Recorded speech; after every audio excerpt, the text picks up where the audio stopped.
بڑی مشہور روایت ہے، بخاری شریف کے اندر موجود ہے کہ حضرت ابو ہریرہ رضی اللہ تعالیٰ عنہ ان کو عقائد عالم صلی اللہ تعالیٰ علیہ وسلم نے جو رمضان میں فطرہ وغیرہ جمع ہوا تھا اس کی نگرانی پر جو ہے وہ مقرر فرمایا. تو حضرت ابو ہریرہ رضی اللہ تعالیٰ عنہ فرماتے ہیں کہ رات کو جو ہے ایک شخص آیا، اس میں سے کچھ چرانے لگا. جو چرانے لگا تو میں نے اسے پکڑ لیا اور کہا میں تو تمہیں پیش کروں گا صبح بارگاہ رسالت میں. تو وہ رونے لگا اور کہنے لگا عیالدار ہوں، بال بچوں والا ہوں، غریب ہوں، چھوڑ دو. میں نے چھوڑ دیا. اب حضرت ابو ہریرہ رضی اللہ تعالیٰ عنہ فرماتے ہیں کہ صبح جب بارگاہ رسالت میں حاضر ہوا نا، ابھی انہوں نے کچھ نہیں بیان کیا، آقا صلی اللہ تعالیٰ علیہ وسلم نے خود ارشاد فرمایا ابو ہریرہ تمہارے رات کے چور کا کیا بنا؟ اللہ اکبر. رات کو آیا تھا، چھپ کے آیا تھا. اور بخاری شریف کی روایت ہے، یہ نہیں بیان کر رہے کہ کوئی آیا تھا کیا ہوا تھا، خود پوچھا رات کے چور کا کیا ہوا. اور اس کی حضور وہ آیا تھا، میں نے پکڑ تو لیا تھا پر وہ بہت رو رہا تھا اور کہہ رہا تھا عیالدار ہوں، غریب ہوں، چھوڑ دو. تو مجھے رحم آیا، میں نے چھوڑ دیا. آقا علیہ الصلوۃ والسلام نے آگے غیب کی خبر دیتے ہوئے فرمایا وہ جھوٹا ہے، کل پھر آئے گا. اللہ اکبر. کل پھر آئے گا. اچھا نارملی ویسے عقلی طور پر اگر دیکھیں تو چور آئے اور آپ پکڑ لے تو اگلی دفعہ وہ ہمت نہیں کرے گا نا. لیکن یہاں آقا علیہ السلام نے پہلے ہی خبر دے دی آئے گا.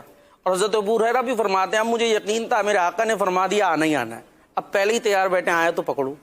پھر آیا، پھر چرانے لگا، پھر پکڑ لیا، پھر وہی رونا دھونا غریب ہوں چھوڑ دیں، پھر چھوڑ دیا. پھر صبح آقا علیہ السلام نے فرمایا ابو ہریرہ رات کے چور کا کیا ہوا؟ اس نے کہا حضور وہ آیا تھا پر جو ہے رو رہا تھا بہت، تو میں نے اسے چھوڑ دیا. فرمایا پھر آئے گا.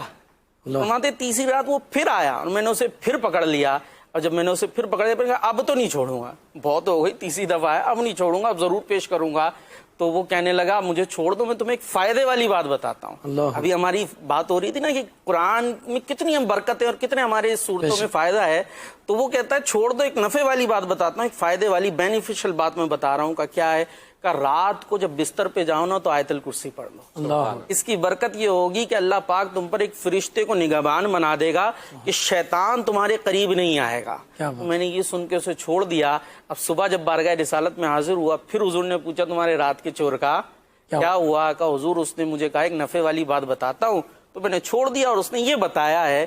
تو آقا علیہ الصلوۃ والسلام نے ارشاد فرمایا ہے تو وہ بہت بڑا جھوٹا، لیکن یہ بات اس نے ٹھیک کی ہے کہ ایسا ہی ہے کہ جو رات کو آیت الکرسی پڑھ لیتا ہے فرشتہ مقرر ہو جاتا ہے اور شیطان قریب نہیں آتا. پھر آقا علیہ الصلوۃ والسلام نے ارشاد فرمایا ابو ہریرہ پتہ ہے 3 رات سے تمہارا چور کون تھا جسے تم پکڑ رہے تھے؟ یا رسول اللہ مجھے تو نہیں پتا. فرمایا وہ شیطان تھا. شیطان انسانی روپ میں آ کے چرا رہا تھا. تو شیطان نے خود ہی بتا دیا کہ جناب آیت الکرسی اگر تم نے پڑھ لینا ہے تو فرشتہ مقرر ہو جائے گا اور میں قریب نہیں آ پاؤں گا. جو گفتگو ہو رہی تھی کہ گھر میں تلاوت قرآن کریں، اب ہمارا کیا انداز ہے تلاوت سے دوری. گھر میں کیا ہوتا ہے گانے باجوں کی آوازیں آ رہی ہیں، غلط قسم کی باتیں ہو رہی ہیں، سب کچھ ہو رہا ہے اور تلاوت نہیں ہو رہی. تو ایسی جگہ پر کیا اللہ کی رحمتیں نازل ہوں گی؟ مدنی چینل کے ناظرین خود غور کیجیے گا.